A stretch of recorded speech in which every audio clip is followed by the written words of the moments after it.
देवों के देव महादेव सारे विश्व के लिए, सभी मनुष्य के लिए कल्याणकारी है। सबके भलाई के लिए हमेशा तत्पर रहते हैं। जो भी मानव देवों के देव महादेव के चरणों में जाते हैं, उनकी सारी दुख तकलीफ पारिवारिक समस्या समाधान हो जाते हैं। मैं उन देवों के देव महादेव की हमेशा भक्ति से पूजा करता हूँ। मैं भगवान भोलेनाथ की महिमा और गुणगान और भक्ति भाव से अतिरिक्त पूजा पद्धति नियमों एवं विधि विधान से करता हूँ। अनेक ज्ञानप्रद आख्यान और शिक्षाप्रद कथाओं का सुंदर वर्णन और भगवान शिव के भव्यतम व्यक्तित्व का गुणगान किया करता हूँ। भगवान शिव जो स्वयंभू है, शाश्वत है, परमेश्वर है, सर्वस्व सत्ता के मालिक है, विश्व चेतना है और ब्रह्मांडीय अस्तित्व के आधार में है। मैं उनको भक्ति और विनम्रता से प्रणाम करता हूँ।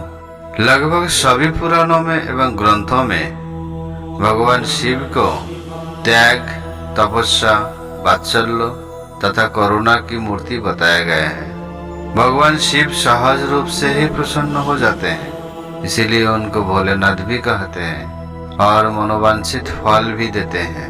परंतु शिव पुराण में भगवान शिव का जीवन चरित्र, उनके रहन सहन, विवाह और उनके पुत्रों की उत्पत्ति के बारे में विशेष वर्णन किया गया है। शिव पुराण में भगवान शिव की लीला कथाओं और उनकी पूजा विधि सहित शिवलिंग की उत्पत्ति और शिव भक्ति से संबंधित कथाएं हैं। शिव पुराण का पाठ करना आप कभी कभी शुभ मुहूर्त में पवित्र के साथ आयोजन करें, लेकिन सावन के महीने में जो शिव पुराण के पाठ करना और सुनना बहुत ही पुण्यदायक होता है।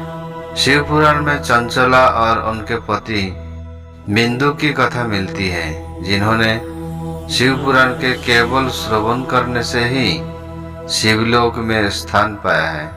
इन्हीं की कथाओं में शिव पुराण के महत्व का वर्णन भी मिलता है। साथ ही महर्षि वेदव्यास के शिष्य शुद्ध जी बताते हैं कि किस प्रकार से शिव पुराण का श्रवण करना चाहिए और इसे सुनने वालों की किन किन नियमों का पालन करना चाहिए। शिव पुराण श्रवण करने वालों के लिए कुछ जरूरी नियम पद्धति है, जो कि मनुष्य वो सारी नियम पद्धति सही तरीका से कोई व्यक्ति अगर पालन करता है तो उनकी जीवन सफल हो जाता है और शिव भक्ति एवं शिवलोक प्राप्त करता है। शिव पुराण का कथा प्रवचन जब भी आयोजन करे तो संभव हो तो सभी मित्रों, कुटुंबों और जो भी इसे सुनने का इच्छा रखते हैं, यानी शिवमय होना चाहते हैं, उन्हें भी इसकी सूचना दे सकते हैं ताकि वो भी इसके श्रवण कर लाभ ले सकते हैं।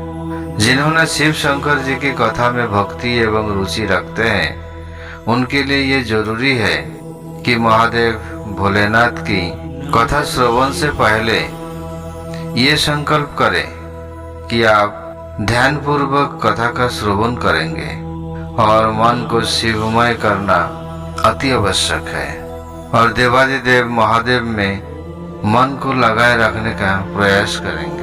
जब तक शिव पुराण का पाठ एवं महादेव की कथाएं समाप्त न हो जाए, तब तक निराहार रहकर कथा का श्रवण करना चाहिए। शिव पुराण को श्रवण करने का और पाठ करने का संकल्प लेने वाले को जब तक पूरा पाठ समाप्त ना हो जाए, एक समय ही भोजन करना चाहिए और भोजन अति साधारण एवं निरामिष होना चाहिए।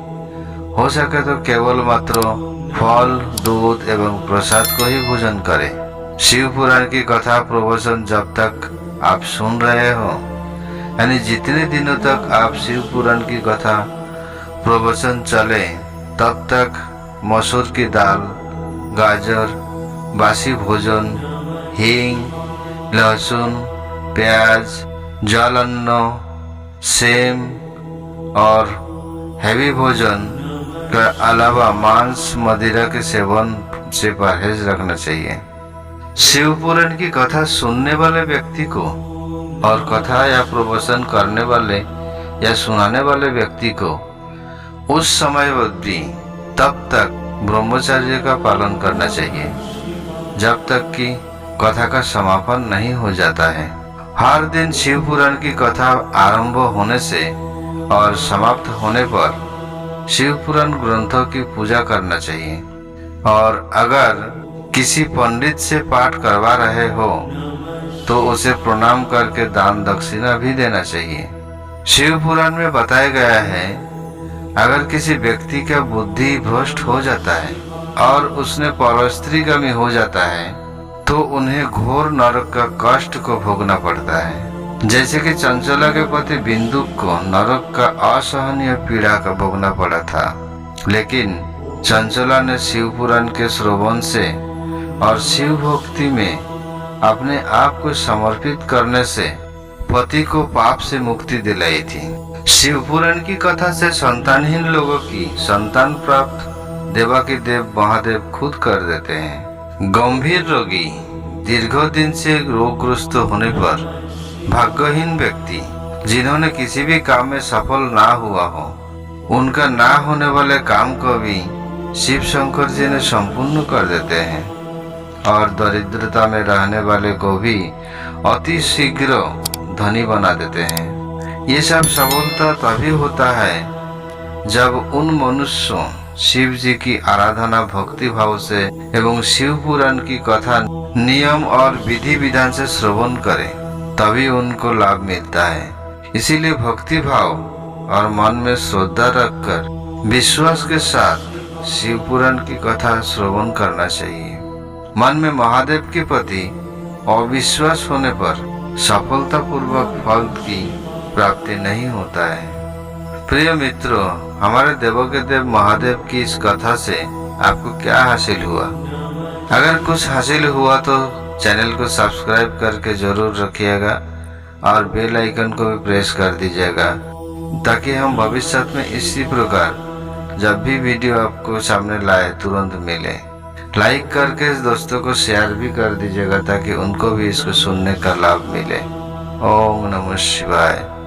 हर हर महादेव। जय जय शिव शंभु।